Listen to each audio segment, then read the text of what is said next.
How's it going? Aren't these unhinged times? Like the phone won't even stay. I'm wondering where we are on the map. I never got the deck for these. I got the book because I found the book so useful. And sometimes I'll take it like an oracle and flip through it and land somewhere. 3 tries. We're off the map. Like, we are off the map. Before I get started, I want to say I'm fucking disturbed. I'm really disturbed. On YouTube, in the YouTube studio, I saw that content that is recommending me, or no, content that is suggesting me. One of them is like this 40-year-old woman who's just flirting like with Gen Xers, going like zipper up or down, no bra, no panties. Look, I bought this. And like, she's not revealing anything, but it's just pure Gen X objectification of women, which men love. And it's a part of life. But it's like all she's doing. That's fine. You know, it's a free world. But for that content to be suggesting me, where I always seek to put out a message, you know, about this specifically, I don't know, it's just all gonna work out. It's just, it struck a chord. Like, why does the algorithm not get me at all? But then, you know, nobody gets me. And I never ask, or very rarely ask anybody to subscribe. That would help me a lot. You know, it's free. It's free to subscribe on YouTube. I'm not going to be able to monetize off of it unless I get more subscribers.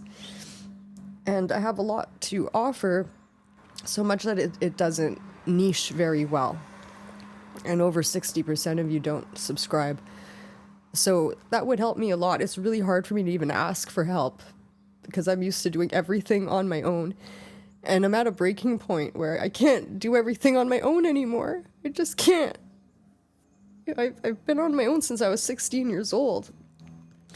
And one of the last comments someone put was, women have no idea how easy they have it. I'm going to make a whole different video on that. I got so triggered, I immediately deleted it, but I wrote it down because it was so perfect. It was the exact triggering I needed to bring up the pain that I was searching for. I was really searching for this fear and this pain, because that is the portal.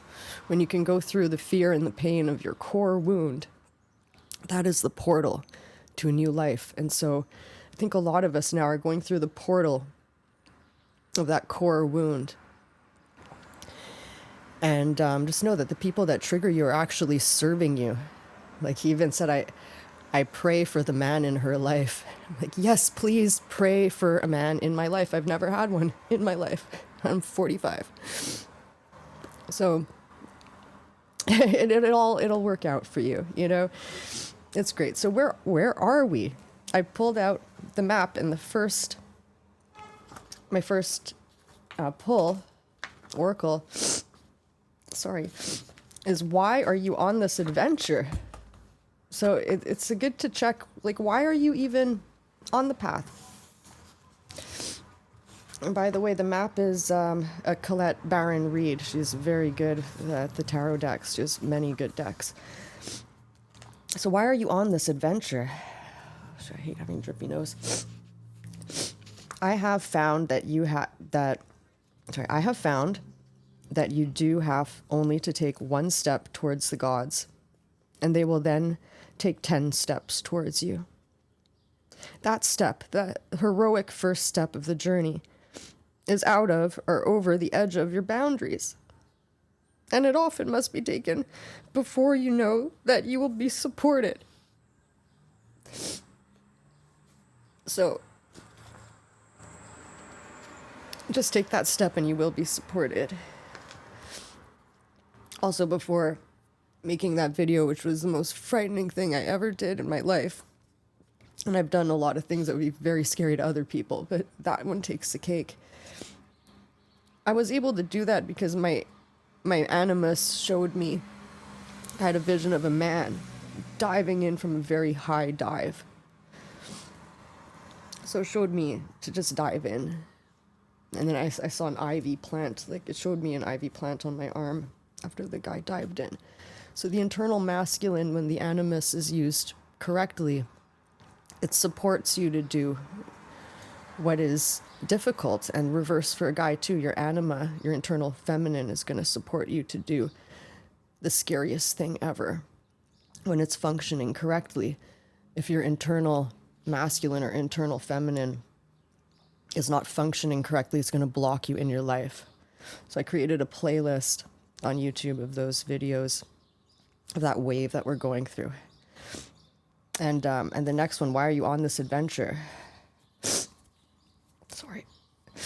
No pessimist ever discovered the secrets of the stars, or sailed to an uncharted land, or opened a new heaven to the human spirit.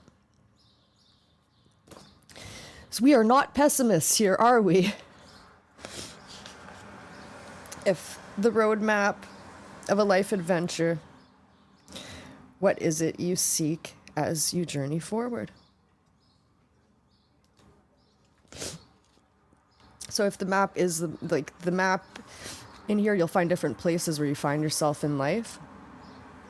And now we're off the map, right? We're not on the map. It's up to you to discover what is it that you seek. We are creating the map as we go.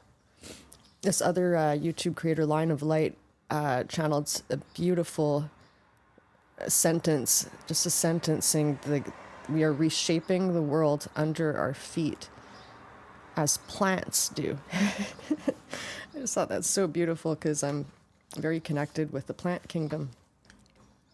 And then I opened it to this page, which is empathy, courage, and the sharing of stories.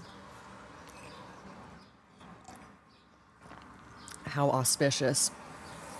So the quality of empathy requires you to understand your own emotional states well enough to recognize them in other people. You can't advise someone if you have no awareness of the features of his or her inner landscape. But if you've been there and you have a talisman, you can be of great help to others. And they can help you, sometimes in unexpected ways. When you give, you might be surprised by what you receive. Empathy allows you to build a bridge, but you don't have to go dashing over it to rescue the other person. Simply by building it, you can help someone find the wisdom of the landscape she feels trapped in. Your love may awaken in her the courage to stop panicking and locate her compass. Your empathy also has the power to rouse people in the field of poppies. But remember that everyone has an enchanted map that is in constant motion, aligning and going out of alignment with other maps. You can't always awaken people. They may not hear you when you offer wisdom. Let go of the outcome. Speak the truth in love, and you might be surprised by who else hears your call. As I mentioned in the last chapter, when I speak in front of hundreds of people or to the thousands of listeners of my weekly radio show, I tell my audience to pay close attention because while a message I deliver may not seem to be for them, it might actually contain the very wisdom they need to hear. We share so many human experiences, yet we convince ourselves that no one could possibly understand what we are going through. And that's, exactly what I'm going through. I don't know about you, but I'm encouraging people to share your story. Because the ripple waves that you make, just look at a lake with raindrops falling on it. Each wave expands, but then it intersects with another wave, and the ripple waves go on and on and on and on. And the tiniest little throw of a pebble makes huge impact. Finding the magical approach takes it for granted that the human being is a united creature, fulfilling purposes in nature even as animals do, whether or not those purposes are understood. The magical approach takes it for granted that each individual has a future, a fulfilling one, even though death may be tomorrow.